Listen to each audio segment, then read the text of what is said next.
السلام علیکم ورحمۃ اللہ وبرکاتہ۔ محترم سامعین، آج ہم بات کریں گے مفتی سعید احمد پالنپوری رحمۃ اللہ علیہ کا بچپن کا ایک قصہ۔ مفتی سعید احمد رحمۃ اللہ علیہ یہ واقعہ خود باردولی کے ایک محفل میں سنایا تھا۔ یقین مانیے یہ قصہ والدین کے لیے اور پڑھنے والے بچے بچیوں کے لیے انشاءاللہ بڑے فائدے اور عبرت کا ہے۔ محترم ناظرین، حضرت کو آپ کے والد مرحوم جناب یوسف بھائی مفتی سعید احمد پالنپوری رحمۃ اللہ علیہ کے والد محترم کا نام تھا یوسف بھائی۔ انہوں نے پالنپور شہر میں مولانا نذیر میاں صاحب کاشمیری رحمۃ اللہ علیہ کے مدرسے میں داخل کیا تھا، اور ہمارے یہاں مدرسوں میں عام طور پر رمضان کے بعد داخلہ لیا جاتا ہے، اور مدرسوں میں سب سے پہلی چھٹی جو ہوتی ہے وہ ذی الحجہ کے مہینے میں بقرہ عید کی سب سے پہلی چھٹی آتی ہے، جس میں عام طور پر 10-12 دن کی چھٹیاں ہوتی ہیں۔ جب مدرسے میں بقرہ عید کی چھٹی کے دن آئے تو حضرت کے والد مرحوم جناب یوسف بھائی اپنے چھوٹے سے گاؤں کالیڑا سے تقریباً 30 کلومیٹر کے فاصلے پر پالنپور مدرسے میں اپنے بیٹے کو عید کی چھٹی میں اپنے گھر لے جانے کے واسطے تشریف لے گئے۔ مدرسے میں پہنچ کر محتمم صاحب سے درخواست کی کہ بیٹے کو بقرہ عید کی چھٹی پر گھر لے جانے کے لیے آیا ہوں، تو محتمم صاحب نے مفتی صاحب کے والد محترم کو کہا کہ بیٹے کو گھر کیوں لے جانا ہے؟ اگر گوشت کھلانے کے لیے بیٹے کو گھر لے جانا ہے تو ہم نے مدرسے میں طلباء کے لیے بکرے کی قربانی کا انتظام کیا ہے، لہٰذا گھر سے زیادہ اچھا قربانی کا گوشت ہم مدرسے میں بچوں کو انشاءاللہ کھلائیں گے۔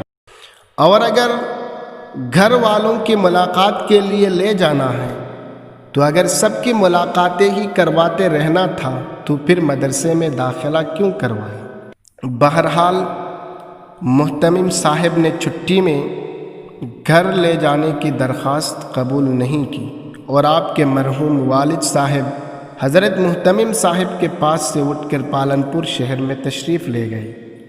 حضرت الاستاذ مفتی سعید احمد پالنپوری رحمۃ اللہ علیہ فرماتے تھے، باردولی کے اس محفل میں یہ فرمائے کہ مجھے یقین تھا کہ ابا جان واپس آئیں گے اور پھر سے محتمم صاحب سے درخواست کریں گے اور محتمم صاحب چھٹی دے دیں گے اور مجھ کو گھر جانے کا موقع مل جائے گا، اور پہلی بقرہ عید میں اپنے گھر والوں کے ساتھ خوشی خوشی مناؤں گا۔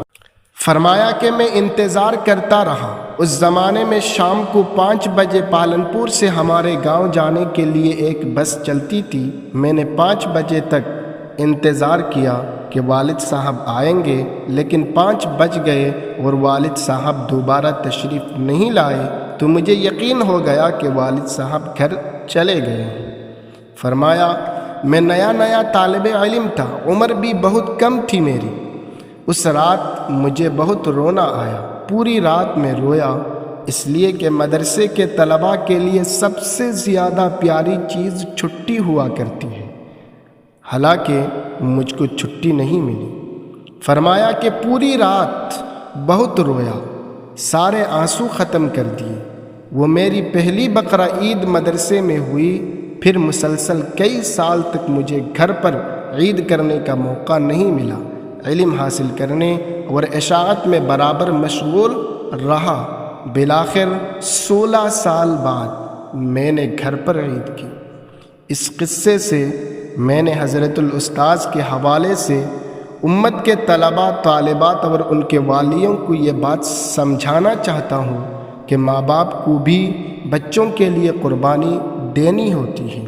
کہ میرا بچہ علم کے راستے میں رہے، دین سیکھنے میں رہے، مدرسے میں رہے، اس میں ماں باپ کی بھی قربانی ہے، طلباء اور طالبات کی بھی قربانی ہے۔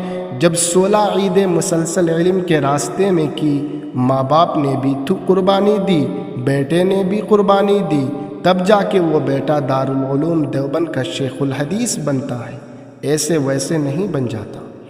آج کل لوگ اپنے بچوں کے بارے میں بڑی بڑی آرزوئیں اور بڑی بڑی تمنائیں و امیدیں تو بہت رکھتے ہیں، دعائیں بھی کرتے ہیں اور علماء سے کرواتے بھی ہیں، لیکن اصل جو قربانی دینی ہے وہ قربانی دینے کا جذبہ والدین کے اندر نہیں ہوا کرتا۔ یہ بہت بڑی اہم چیز ہے جو حضرت الاستاذ کی زندگی سے ہم سب کو سیکھنی چاہیے۔ بس فی الحال اتنا ہی۔ میں امید کرتا ہوں کہ اس واقعہ سے ضرور کچھ نہ کچھ آپ کو حاصل ہوا ہے، آپ کو سبق ملا ہے۔ ملتے ہیں اگلے ویڈیو میں، تب تک کے لیے السلام علیکم۔